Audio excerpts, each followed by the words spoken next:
Yo, what's good YouTube? 俺がヤングハッソル。今日も切れてるマッソ。はい。じゃあ今日は家ジムタイム、胸の日。自粛中に俺が家でやってる胸のトレーニング紹介したいと思います。で、胸の日はね、もうひたすらプッシュアップ、腕立て伏せやってるんだけど、普通の腕立てじゃなくて、昔般若さんに教えてもらった腕立て伏せ、プッシュアップやってるんで、今日はそれ紹介します。はい、じゃあやっていきます。はい、じゃあまず手ですね。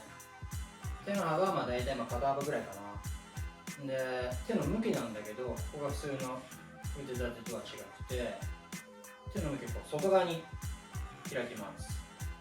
で、手の位置がなるべくここら辺ですね。お腹の横ぐらい。普通の腕立て大体ここら辺だと思うんだけど、なるべくここぐらいでやります。はい、よろしくお願いします。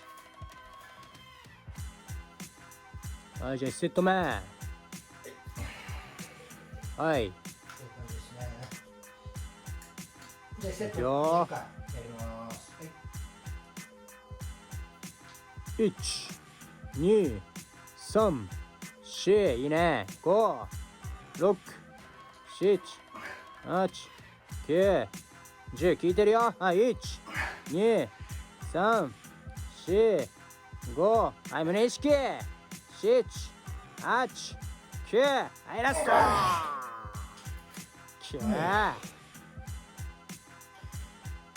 で、効かすコツは、これやってる時に頭の方に常に重心を持っていく。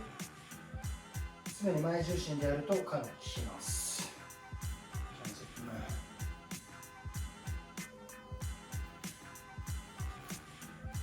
はい、いくよ。手はお腹の横。1、2、3、4、5、6、7、8、9、10、いいね。1、2、3、4、はい、重心前。5、6、7、頑張れ。8、9、ラストいけ。ナイス。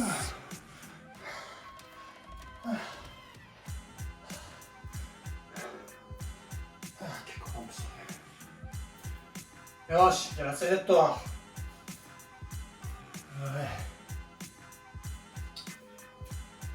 い。よし。はい。1、2、3、4、5。ナイスフォーム。7、8、9。ほら、いけ。10、11、12。いい顔。はい、13、14、15、16、17。はい、効かして。18、19。ほら、ラストいけ。20。ナイス。はい。だいぶパンプしたね。胸もバッチリ効くし、結構3頭にも入るから、この腕立て伏せおすすめなんで、皆さんやってみてください。